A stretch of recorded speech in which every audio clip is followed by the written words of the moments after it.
존경하는 국민 여러분, 이석현 국회 부의장님을 비롯한 선배 동료 의원님들, 국무총리를 비롯한 국무위원 여러분, 안녕하십니까? 새정치민주연합 진선미 의원입니다. 세월호 참사는 우리 사회의 기본과 원칙이 지켜지지 않았기 때문에 일어났습니다. 하지만 참사 이후에도 박근혜 정부는 바뀌지 않고 있습니다. 여전히 기본과 원칙은 어디에서도 찾아볼 수 없습니다. 우왕좌왕 끝에 단 한 명도 구하지 못한 정부, 아랫돌 빼어 윗돌 개는 정부 조직 개편안, 결국 빠져나갈 구멍은 다 만들어 놓은 관피아 방지 법안, 국가와 민족을 부정하는 국무총리 후보, 이것이 국가를 개조하겠다는 박근혜 대통령의 방안입니까? 제2기 내각에서야말로 자신의 책임을 눈물과 말로 회피하지 않는 대통령의 모습을 보고 싶습니다. 그것이 국민의 바람입니다. 안전행정부 장관 앞으로 나와주십시오.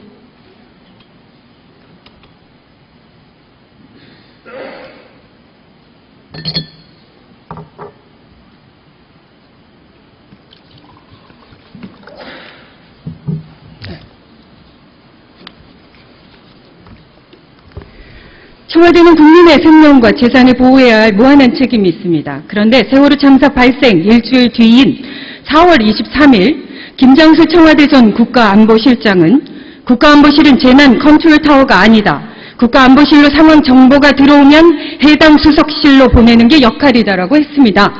청와대의 책임을 회피하려고 한 내용입니다. 장관님, 세월호 침몰 사고가 발생한 4월 16일에 중대본인 안전행정부는 공식적으로 언론 브리핑 창구 역할 맡으신 거죠? 예, 초기에 그랬습니다. 그날 전원구조 오보 368명 구조 오보가 나왔지만 중대본은 오후 3시 30분에야 그 구조자 착오 이유를 설명했습니다. 전원구조 오보가 나오기 시작한 오전 11시부터 해수부가 구조자 오류를 정정한 오후 3시까지 안행부가 구조자 수를 오락가락 발표하면서 가장 중요한 구조의 적기 골든타임을 놓쳐버린 겁니다. 세월호 구조 상황에 대한 언론 브리핑 할 때 그 내용에 대해서 청와대 국가안보실과 사전 협의하셨습니까? 사전 협의 브리핑에 관해서는 하지 않았습니다. 맞습니다. 국가안보실이 대외비로 관리하는 대통령 훈령인 국가위기 관리 기본 지침이 있습니다. 저희 의원실에서 이것을 2차례 열람해 봤습니다. 이 법령은 국가위기 관리를 위해서 분야별, 기관별로 위기관리 활동 방향을 제시하고 위기관리 표준 매뉴얼이나 대응 매뉴얼을 만드는 기준이 됩니다. 이 법령 제35조 제3항에는 위기 발생 시 대외 홍보 활동의 공식적인 창구를 지정 운영하여 혼선이 없도록 하며 언론 브리핑 내용은 사전에 국가안보실과 협의한다고 규정돼 있습니다. 공식적인 말씀하신 대로 그렇게 하지 않은 것은 이처럼 명백한 법령 위반입니다. 중대본부장인 안행부 장관은 당연히 법령을 사전에 파악했어야 하고 안행부 역시 법령에서 본인들의 역할이 무엇인지는 사전에 파악했어야 한다고 생각하는데 장관님, 그 당시 장관님을 비롯해서 안행부가 이 법령의 존재를 알고 계셨습니까? 예, 당연히 알고 있었습니다. 그렇다고 하면 더더욱 이 사안은 명백한 법령 위반이거나 책임 방기인 것입니다. 만약에 그 규정대로 안행부와 청와대 국가안보실이 이 법령에 따라서 언론 브리핑 내용을 확인하고 사전 협의했다면 368명 구조라는 그런 초대형 오보로 전 국민에게 혼동을 주고 골든타임을 놓치는 불상사는 없었을 수도 있다라고 생각되는데 어떠신가요? 저는 조금 생각이 다릅니다. 지금 말씀하신 그 규정은 분명히 있는데 참여정부 때 만들었을 당시에는 이 사전협의라는 것이 브리핑 때 이 혼란을 방지하기 위해서 창구를 단일화하고 다만 그 당시는 재난까지 다 포함되는 경우에 한했기 때문에 이 규정이 저희들은 그때는 맞다고 보는데 그 이후에 재난에 관한 것은 빠져 있기 때문에 저희들은 청와대하고 협의를 할 필요가 없다라고 생각을 했고 그 이후에 서울 지하철 추돌 사건이라든지 그 중대본이 만들어진 몇 개 경우도 브리핑을 할 때는 저희가 창구를 지정을 해줬고 그 내용에 대해서는 별도로 청와대하고 협의를 안 했습니다. 그것이 저희들 규정에 맞는 해석이라고 생각을 했지 몰랐거나 또는 그것을 위배했다고 생각은 안 합니다. 그렇습니다. 꼼꼼하게 참여정부 얘기하시는데요. 그 지침 자체는 여전히 현행 정부에 유효한 내용이고요. 이 내용에 따르면 그 안에 재난 안에는 지금 얘기하는 세월호 참사는 반드시 포함되어 있는 겁니다. 그렇기 때문에 그 모든 균형에 들어있는 내용입니다. 재난에 관해서는 여러 번 얘기를 했지만은 저희들이 컨트롤 타워 역할을 하기 때문에 이 문제에 관해서는 상황 보고는 합니다만은 청와대하고 사전에 협의를 한다든지 하는 것은 적어도 재난에 관해서는 안 하고 있는 것으로 그동안 또 그렇게 운영을 해왔습니다. 그렇지 않습니다. 제가 법령을 보여드리죠. 청와대 국가안보실은 이 법령에 의해서 재난위기에 대한 다양한 임무와 역할을 부여받고 있습니다. 청와대 국가안보실은 재난분야 위기에 관한 정보, 상황의 종합 및 관리 업무를 수행한다라고 규정되어 있고요. 해양수산부와 해양경찰청의 각종 위기관리 대응 매뉴얼의 종합체계도에도 이것이 반영되어 있습니다. 왜 이렇게 자의적으로 해석하십니까? 국가안보실은 위기상황관리 활동과 위기관리 연습 훈련에 대한 방향을 수립 제시할 뿐만 아니라 관계부처와 합동으로 기관들의 위기관리 실태 점검을 실시할 수 있게 규정되어 있습니다. PPT에 나와 있습니다. 그렇기 때문에 말씀하신 대로 안전행정부가 책임 있는 것처럼 하고 청와대가 없는 것처럼 하는 것은 재난사고에 대한 국가안보실의 책무에 대한 무지에서 비롯된 것이고요. 세월호 참사에 대한 국민적 비난이 청와대로 향할까봐 그것을 막기 위한 것입니다. 제대로 좀 읽어보십시오. 제가 보여드릴 수 있습니다. 들어가시고요. 법무부 장관님 나오십시오.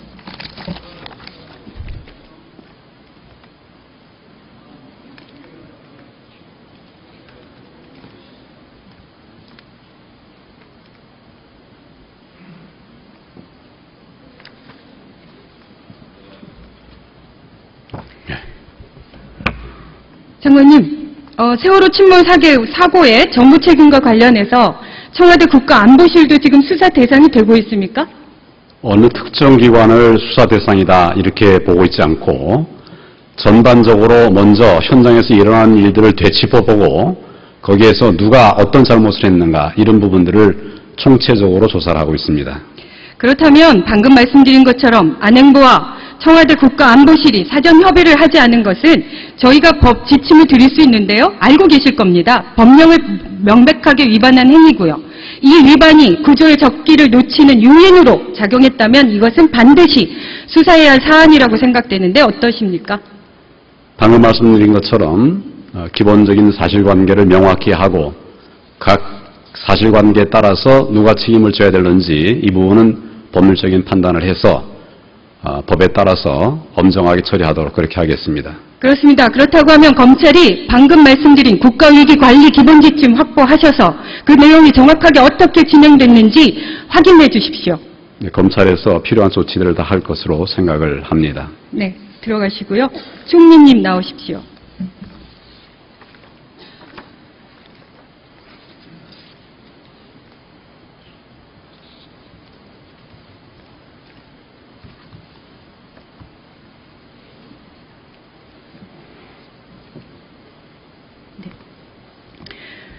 관폐하를 근절하겠다는 그 공직자윤리법 정부 개정안의 핵심적 취지와 내용이 뭡니까?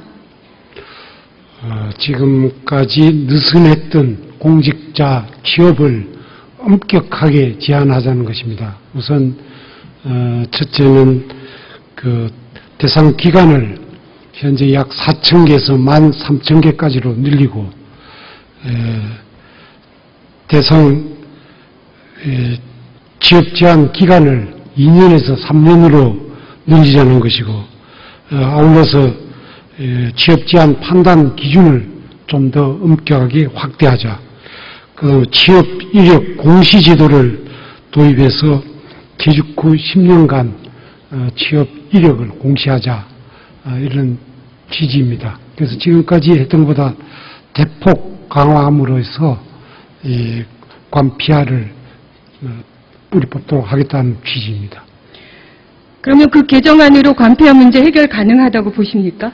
저는 이렇게 강력하게 지도적으로 시행을 하게 되면 충분히 되리라고 보고, 또한 뭐 이만으로 완벽하지 못하다면 이 풍토 자체, 의식 자체의 개선도 필요하다고 봅니다. 그 점 앞으로 큰 과제라고 생각을 합니다. 저는 정부가 많은 고민했지만 관폐와 척결이라는 목표 달성하기에는 좀 많이 미진하다라고 생각합니다. 몇 가지 짚어보겠습니다. 현행법은 5급 이하 퇴직 일반 공무원들 취업 제한 적용받지 않죠? 네. 이것은 문제가 안 된다고 생각하십니까? 네, 그것도 될 수는 있겠습니다. 그러나 이 영향력을 행사하는 것은 고위직이 주로 하는 것이기 때문에 고위직에 한정하는 것으로 하고, 다만 이제 공직 사회에서 이런 서로 끼리끼리 문화를 끊어가게 되면 하위직에 대해서는 이 직업 선택의 자유를 제한한다는 그런 비판을 받지 않아도 되지 않겠느냐 그런 생각을 합니다. 이런 사례가 있습니다. 혹시 아시는지 모르겠습니다. 해양수산부에서 감사 업무를 담당하던 6급 주무관이 2011년 11월경에 한국 성급에 대한 정기감사를 맡아서 위법사항을 적발했지만 감사 후 후속 조치를 취하지 않았습니다. 그런데 이 퇴임을 6개월 앞두고 있던 이 주무관은 당시 한국성급 회장으로부터 재취업 제의를 받았고 2012년 5월 퇴직한 후에 연봉 1억 원이 넘는 한국성급 팀장으로 재취업해서 여전히 근무하고 있습니다. 이런 사례 있지만 말씀하신 대로 5급 이하 퇴직 공무원에 대한 내용은 전혀 개정안에 반영되어 있지 않죠? 네, 그런 점이 뭐 없지는 않습니다. 근데 이건 주민님, 이 주무관에게 취업 제한이 적용됐으면 어땠을까요? 한국성급의 재취업이 가능했겠습니까? 뭐 불가능했겠죠. 그렇습니다. 그럼 감사에서 문제를 적발하고도 아무런 조치를 취하지 않았을까요? 예, 뭐 그런 사례는 그거는 엄격히 제한되고 금지되어야 될 일이고, 또 뭐 거기에 뭐 뇌물이나 뭐가 있었다면 그건 그거에서 처벌이 되도록 해야 될 일입니다. 다만 네. 지금 이제 이 뭐 무한대로 이게 확대를 하는 것도 하나 바람직한 방법이라고 생각해 볼 수 있지만은 그것은 또 그 직업 선택의 자유를 무한정 제한한다는 또 그런 문제도 따를 수 있기 때문에 제가 아까도 말씀드렸듯이 그 확대하지 못하는 부분에 대해서는 의식 개혁을 통하고 공직 풍토를 개혁함으로 해서 해결하도록 해야 되겠다는 그런 생각을 갖고 있습니다. 저는 좀 다릅니다. 취업제한 제도 적용 기준을 5급으로 정한 건 매우 기계적으로 설정됐다고 봅니다. 단적으로 비교해 보시죠. 국토교통부에서 건설계약을 담당하는 6급 직원과 통일부 이산가족 업무 담당 4급 직원, 이 둘 중에 누가 기업 입장에서 더 필요한 사람이겠습니까? 당연히 6급 아니겠습니까? 기관의 특성과 권력, 그리고 개별 업무의 특성이 전혀 고려되지 않은 기준입니다. 그렇기 때문에 저는 미국, 일본, 프랑스처럼 취업 제한제도 적용의 대상을 모든 퇴직 공직자로 확대해야 된다고 생각합니다. 조금 전에 총리님께서는 반대하셨지만 공무원도 당연히 재취업해야죠. 하지만 최소한 모든 공무원이 업무 관련성이 있는지 여부 정도는 심사받자는 게 이 제도 아닙니까? 그렇다고 하면 저는 당연히 지금 적어도 세월호 참사 이후면 그 내용이 반영돼야 된다고 생각합니다. 어떻게 생각하십니까? 네, 뭐 그런 문제점이 있는지도 더욱 좀 살펴보도록 그렇게 하겠습니다. 하나 더 여쭙겠습니다. 개정안에는 전관 예우 문제에 대한 대책이 없다는 지적이 있습니다. 변호사, 공인회계사, 세무사 자격을 가진 퇴직 관료는 취업 심사가 아예 면제되는 특혜가 여전히 계속 주어지고 있습니다. 안대희 전 총리 후보자처럼 고위직 판검사를 거친 법조인이 퇴직 직후 로펌에 취업해서 고액 연봉을 받는 관행이 지금도 국민적 분노를 사고 있지 않습니까? 네, 그런 점이 있습니다만 이 전문직에 대해서는 전문 자격증을 가진 사람을 한없이 제한하는 건 또 그 나름대로 또 헌법 위반의 문제가 있을 수 있기 때문에 그런 문제도 앞으로 좀 더 깊이 있게 연구하고 좀 이 입법 과정에서 논의가 되었으면 합니다. 자꾸 직업 자유, 저도 그 중요하다고 생각합니다. 그러나 작년에 유정복 전 안행부 장관은 취업심사 예외조항 반드시 삭제하겠다고 계속 강조했습니다. 왜 이번 개정안에 빠진 겁니까? 네, 안행부 장관의 생각이 바뀐 겁니까? 아니, 뭐 그런 거는 아니고, 이게 논의 과정에서 과거에 자꾸 지적되어 왔던 문제이기 때문에, 이번에도 그걸 빠뜨린 것으로 압니다만, 네? 앞으로 뭐 그런 점에 대해서는, 이 문제에 대해서는 전문직에 대해서 제한하는 것이 가능하냐 하는 문제 등 논란이 되어 온 부분이기 때문에, 이번에 반영이 안 된 것으로 생각을 합니다만, 앞으로 이런 문제들은 한번 논의를 다시 해봤으면 합니다. 총리께서도 검찰 퇴직 후에 로펌에서 24개월 동안 6억 정도 보수 받으셨죠? 저는 나가가지고 석 달 있다가 중앙선관위 가서 근무를 하다가 되돌아와가지고 또 한 1년여 근무를 했습니다. 보수 받으셨죠? 네, 받았습니다. 황교안 법무부 장관도 17개월간 15억이 넘는 보수 받으셨습니다. 알고 계십니까? 뭐 정확하게는 모르지만 그런 상황이 반영된 거 아닙니까? 예외 없이 취업 심사를 받는 다른 공직자들과 형평성 차원에서도 반드시 이 내용은 바로잡혀야 된다고 생각하는데 어떻게 보십니까? 네, 그 어느 범위까지 할 것인가 하는 문제는 앞으로 좀 더 논의를 좀 해볼 필요가 있다고 생각합니다. 공직자윤리위원회 취업심사 살펴봅니다. 공직자윤리위원회가 2011년 1월부터 올해 5월까지 1,007명에 대해서 취업심사했습니다. 그런데 취업 제한된 인원은 77명으로 겨우 7.6%입니다. 취업심사를 통과한 930명 가운데는 청와대 70명, 국세청 50명, 감사원 33명, 국정원 24명이 포함되어 있습니다. 그리고 취업 승인을 받은 13명의 공직자들 가운데는 명백히 업무 관련성이 있는데도 공공의 이익이라는 매우 자의적인 주관적인 시행령 기준에 따라 취업이 허용된 사람도 있습니다. 알고 계십니까? 네, 뭐 지금까지 조금 느슨하게 적용이 되었던 부분이 없지 않다고 생각을 합니다. 앞으로는 법 취지에 맞게 엄격하게 적용될 수 있도록 노력하고 분위기를 그렇게 만들도록 하겠습니다. 더구나 취업 제한 위반 조사에서 해임 요구를 받은 경우에도 자진 퇴직해버리면 아무런 제재도 벌칙도 없습니다. 이게 이 22명이고요. 또 해임 요구에 불복해서 제기한 10건의 행정소송에서도 정부는 단 한 건도 빠짐없이 모두 패소했습니다. 현행 취업 제한 제도는 사실상 제도적 실효성을 상실한 채 표류하고 있는 것입니다. 그런데 개정안에는 그런 고민의 흔적이 전혀 없습니다. 어떻게 생각하십니까? 뭐 법원의 판단에 대해서 그걸 제약하는 것은 좀 어려운 점이 있습니다만 또 입법 과정에서 더 강화할 부분이 있으면 강화할 수 있는 입법적으로 해결할 수 있는 부분이 있다면 해결하는 노력도 필요하다고 생각합니다. 이번 입법 과정에 기회를 제대로 잡아서 엄격하게, 정확하게, 완벽하게 만들어내야 된다고 생각합니다. 네, 좋은 말씀이라 생각합니다. 총리님, 5월 29일 세월호 국조특위가 시작된 이후 야당 특위위원들께서 총 2,690건의 자료를 요구했는데 제출된 자료는 780건, 29%밖에 안 됩니다. 그렇다고 하면 진상규명 제대로 되지 않을 수밖에 없습니다. 그래서 총리님께서라도 나서서 조속히 자료 제출할 수 있도록 좀 독려해 주십시오. 네, 알겠습니다. 어저께도 질문이 있어서 제가 정리를 해가지고 한번 보고를 하라고 해뒀습니다. 해뒀는데 아마 지금 얘기를 듣기로는 작성하는 것도 있고 좀 시간이 걸리는 것도 있고 그렇다고 합니다. 한번 독려를 하겠습니다. 네, 들어가시고요. 안행부 장관 다시 나오십시오. 네.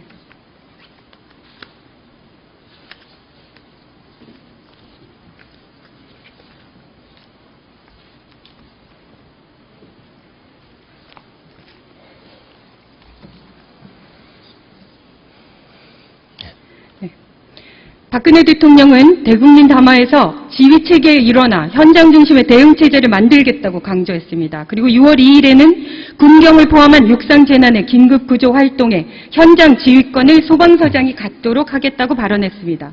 그래서 안행부는 후속 조치로 재난안전관리법을 개정해서 긴급구조 활동 현장 지휘권을 소방관서로 하겠다고 발표까지 했습니다. 그런데 개정안에 빠져 있습니다. 어떻게 된 겁니까? 예, 말씀드리겠습니다. 처음 안하고 달라진 것은 결론적으로 없습니다. 이 내용이 법제처 심의 과정에서 긴급 경찰, 군, 긴급 구조기관, 지원기관 이런 것이 이렇게 열거되어 있는데 재난 및 안전관리에 관한 법 시행령에 보면은 긴급 구조 지원기관에 경찰과 군이 다 포함이 되어 있기 때문에 그 자구상 또 입법 체계상 그것은 빠져도 별 문제가 없겠다 해서 군, 경찰 그리고 소방, 법제처 간에 이렇게 하는 것으로 합의가 됐습니다. 이것이 언론에 보도되면서 초기에 이런 것이 충분히 알려지질 않아서 그런 오해가 있었던 것 같습니다. 자, 그럼 다시 묻겠습니다. 그럼 지금 얘기한 대로 현장 지휘권이 소방서장에게 갑니까? 그렇습니다. 네. 그 현장 지휘권이라는 것은 다시 좀 명확하게 말씀을 드리면은 사고 현장에 나와 있는 군, 경찰, 현장에 있는 그것을 말하는 거지 예를 들자면 소방서장이 뭐 다른 지역에 있는 군을 보내라든지 또는 경찰 몇 개 중대를 보내라 이런 권한은 없고요. 그런 경우에는 관할 시장 군수한테 요청을 해서 하는 것으로 되어 있습니다. 한 언론에서 최근 소방행정 내부 문제를 연속으로 보도했습니다. 그랬더니 안행부가 보도 내용을 문제 삼아서 소방방재청에 압력을 행사했다는 그런 전화를 했다는 언론 보도 있었습니다. 조만간 민정수석실에서 조사가 들어갈 것이다. 이 잡듯이 뒤지겠다고 하면서 제보자 색출을 요구하고 협박을 했다는데 알고 계십니까? 예, 그런 내용의 보도가 있었다는 건 제가 들었습니다. 근데 사실과 다르다고 저는 알고 있는데요. 실제로 조직 관련 부서와 소방의 그 책임자하고 여러 가지 얘기가 있었던 건 사실입니다. 안전행정부 산하의 조직실과 소방방재청이 서로 이견이 좀 있지만은 이것을 외부의 언론을 통한다든지 하는 것은 적절치 못하지 않느냐 하는 얘기도 나왔습니다. 그래서 결론적으로는 약간의 이견이 있다 하더라도 이것은 국회라든지 또 공청회라든지 여러 가지 방법에서 의견이 충분히 나올 수 있으니까 언론을 활용하는 그런 것은 바람직하지 않다라는 실무선에서 얘기가 왔다 갔다 한 건 사실입니다. 근데 뭐 여기에 무슨 청와대를 동원했다든지 뭐 하는 이런 거는 전혀 사실이 아닌 다르게 여쭙겠습니다. 네. 이런 워딩이 있었습니까? 없었습니까? 워딩 없었습니다. 제가 알고 있기로는요. 장관께서 더 잘 아시겠지만 우리 소방행정 여전히 부족하기만 합니다. 지자체별로 극심한 편차를 보이는 소방 장비와 예산, 그리고 개인 안전 장비가 노후되거나 부족해서 소방관이 사비로 장비를 구매하는 웃지 못할 상황이 벌어지고 있습니다. 소방 업무는 국가와 지방의 공동사무 비율이 72%에 이르지만 국가 예산 지원은 2%에 불과합니다. 중앙정부는 지방사무라며 국가 예산을 줄이고 지자체는 열악한 재정으로 소방 예산 확보하지 못하고 있는 악순환이 계속됩니다. 그래서 지금도 소방관들이 1인 시위하고 있습니다. 이런 상황에 대한 근본적인 고민 없이 소방방재청을 폐지하고 국가안전처로 통합하겠다는 발상은 국민의 안전을 위해서 무엇이 가장 중요한 일인지를 모르는 일의 선우가 뒤바뀐 처사라고 생각하는데 소방방재청 폐지는 국회 논의 과정에서 반드시 철회되어야 하는데 안행부 장관으로서 그 철회를 대통령께 건의할 생각 없으십니까?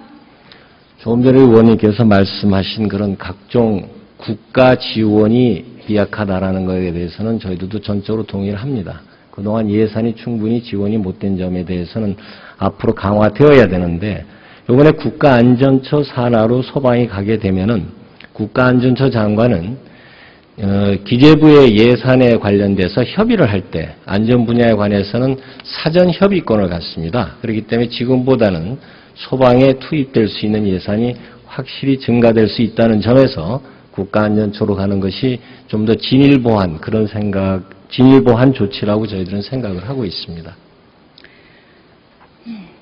덧붙여 하나만 부탁드리겠습니다. 모든 총리님을 비롯해서 다 그렇습니다. 세월호 참사와 관련해서 안산고, 안산 단원고, 또 안산 이 모든 지역들의 그 피해자들에 대한 조치 좀 빠르게 지원 좀 해주십시오. 네, 노력하겠습니다. 들어가십시오.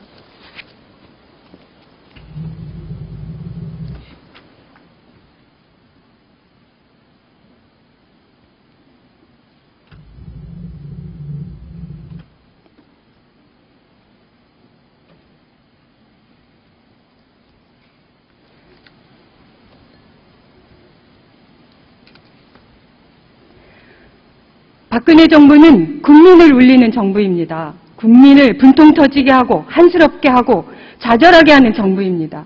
국민을 울리는 정부는 나쁜 정부입니다. 박근혜 정부는 국민을 지키기는커녕 오히려 재난으로 몰아가고 있습니다. 밀양에서 알몸으로 세상을 감은 채 저항하는 여성 노인들의 목에 절단기를 들이댔고 기도하는 선직자에게도 폭력을 가했습니다. 밀양에 대한 박근혜 정부의 국가폭력은 유신처럼 광주에서의 학살처럼 형제복지원처럼 국가폭력의 역사로 우리 역사에 부끄러운 한순간으로 남을 수 있습니다. 국민들의 힘으로 드러내고 강행되는 송전탑 공사장, 아직도 12명이 돌아오지 못한 진도 앞바다, 친일 총리는 안 된다며 일본군 위안부 피해자들이 1인 시위를 하는 청와대 앞 분수대, 이를 경험하는 우리 국민은 박근혜 대통령에게 과연 어떤 존재입니까? 박 대통령은 진도에서 한 세월호 피해자 가족들과의 약속을 지키지 않았습니다. 8년에 걸친 밀양 주민들의 반대에도 송전탑 건설 계획을 조금도 수정하지 않았습니다. 위안부 피해자들의 70년에 걸친 30년에 걸친 사과 요청에 씻을 수 없는 상처를 주었습니다. 박근혜 대통령께 묻습니다. 대통령께는 저 울분에 찬 목소리가 고통스럽지 않습니까? 경청해 주셔서 감사합니다.